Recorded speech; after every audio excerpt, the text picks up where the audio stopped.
ان کے لب رنگی کی نچھاور تھی کہ جس نے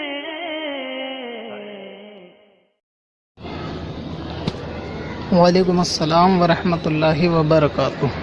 توصیف رضا ہیں، یہ معلوم کرنا چاہتے ہیں، انہوں نے سوال لکھا ہے کہ سحری کے وقت جو دعا پڑھتے ہیں اس میں غد لفظ آتا ہے، تو کچھ لوگ بولتے ہیں کہ اس کا مطلب ہوتا ہے کل، یعنی اچھا غدن نویتو جو اس میں ہوتا ہے تو اس میں غد کا مطلب وہ بتاتے ہیں کہ کل ہوتا ہے، اور اگر ہم آج کا روزہ رکھ رہے ہیں تو روزے کی دعا یعنی کل کے روزے کی دعا کیوں، کیا ہمیں دعا پڑھنی چاہیے وغیرہ وغیرہ۔ اچھا اصل میں کیا ہے، جیسے کہ آپ نے بتایا کہ لوگوں میں یہ شک شبہ ذہنوں میں بد مذہبوں کی طرف سے پیدا کیا جاتا ہے کہ آپ جو دعا پڑھ رہے ہیں غدن نویتو، تو اس میں غد کا جو مطلب ہوتا ہے اس کا مطلب یہ لیا جاتا ہے کہ کل سے مراد فیوچر والا یعنی ٹمارو، اس کا جو مطلب ہوتا ہے، اور بات ہے بھی صحیح۔ تو اب یہ کہتے ہیں جی روزہ آپ آج رکھ رہے ہو تو غدن نویتو، جو آپ آج کی سحری کی جو نیت کر رہے ہو تو اس میں یہ بولتے ہو کہ جی ہم کل کے روزے کی نیت کر رہے ہیں، تو کل کی کیوں کرتے ہو جب آج روزہ رکھتے ہو؟ اصل میں بات یہ ہے کہ جو روزہ یعنی سحری کھائی جاتی ہے نا، وہ کھائی جاتی ہے رات میں، اور جو دن شروع ہوتا ہے وہ ہوتا ہے صبح صادق سے۔ تو جب صبح صادق سے دن شروع ہوتا ہے تو بندہ اس ایک رات پہلے سحری کر رہا ہوتا ہے، کیونکہ اگلے لمحے میں رات ختم ہونے والی ہوتی ہے اور دن لگنے والا ہوتا ہے۔ تو اس اعتبار سے وہ جو بندہ کہہ رہا ہے کہ میں کل کا روزہ رکھ رہا ہوں، تو مطلب یہ ہوا کہ جو کل دن آئے گا، یعنی ابھی جو صبح صادق ہونے والی ہے، اب جو کل دن نکلنے والا ہے اس رات کے بعد، میں اس دن کا روزہ رکھ رہا ہوں، اور روزہ شریعت میں دن کا ہی ہوتا ہے، رات کا نہیں ہوتا۔ لیکن یہ دعا پڑھی جاتی ہے سحری کے وقت میں، اور سحری دن میں نہیں ہوتی، رات میں ہوتی ہے۔ تو اسی لیے سحری کے وقت میں یہ کہنا کہ میں کل کا روزہ رکھ رہا ہوں بالکل درست ہے۔ آپ خود بھی سوچ کے دیکھیں کہ جب سحری رات میں ہو رہی ہے اور آپ کہہ رہے ہیں کہ جی میں آنے والے دن کا روزہ رکھوں گا، تو دن تو صادق کے بعد ہی آئے گا نا بھائی، دن رات میں تھوڑی نہ آ جائے گا۔ یہ تو ضدین ہے، جمع ہی نہیں ہو سکتے کہ ایک ہی وقت میں دن بھی ہو رات بھی ہو۔ جب دن آئے گا تو رات جائے گی، تو اس وقت میں یہ کہنا کہ اب جو ان فیوچر دن آ رہا ہے یعنی نیکسٹ ڈے جو آ رہا ہے تو ہم اس کا روزہ رکھ رہے ہیں، تو اس اعتبار سے وہ بالکل ٹھیک ہے۔ دوسری چیز اس کے اندر یہ ہے کہ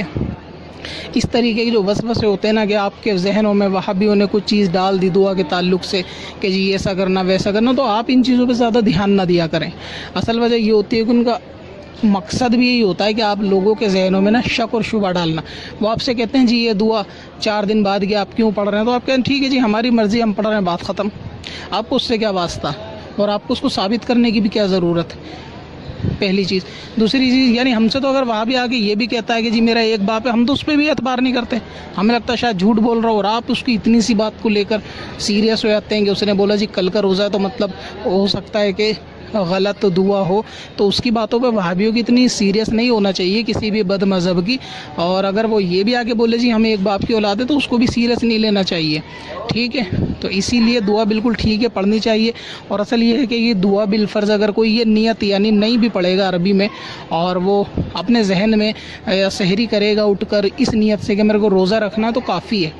یعنی یہ نیت والی دعا نہیں بھی پڑھے تو بھی اس کے روزے پہ کوئی فرق نہیں آنے والا۔ تو جو چیز اتنے ہلکے لیول کی ہے اس کو اتنا ہائی لائٹ کرنا کہ آپ نے کل کا بول دیا، آج کا بول دیا، پرسوں کا بول دیا، یہ بیکار کے وسوسے ذہنوں میں ڈالنے والی بات ہے۔ لاجکلی بھی دیکھا جائے تو وہ بالکل ٹھیک ہے، بندہ رات میں ہی یہ چیز کہہ رہا ہے کہ مجھے کل کا روزہ رکھنا ہے، اور کل جو ہے نا وہ دن میں نکلے گا، صادق کے وقت دن مانا جاتا ہے، رات کے وقت دن نہیں مانا جاتا۔ تو اس حساب سے جو ہے آپ کو ان کی باتوں کو اتنا سیریس نہیں لینا چاہیے، بالکل ٹھیک ہے۔ اگر پڑھنا چاہیں تو اچھی بات ہے، پڑھنا چاہیے۔ بالفرض اگر رہ جائے تو بھی اس میں کوئی روزے پہ کراہت نہیں ہے، نہیں بھی اس کو پڑھیں گے تو بھی انشاءاللہ تعالیٰ چل جائے گا باقی۔ اور اس طریقے کی جو باتیں وہابیت کے تعلق سے تو کوشش کروں گا میں انشاءاللہ جلدی رمضان کے بعد ویڈیو بنا دوں بدعت وغیرہ کے اوپر، تو اس میں آپ کو پوری تفصیل مل جائے گی کیا کیا ان کے وسوسے ہوتے ہیں اور کیا کیا یہ لوگ جو ہے نا ذہنوں میں باتیں گھولتے ہیں۔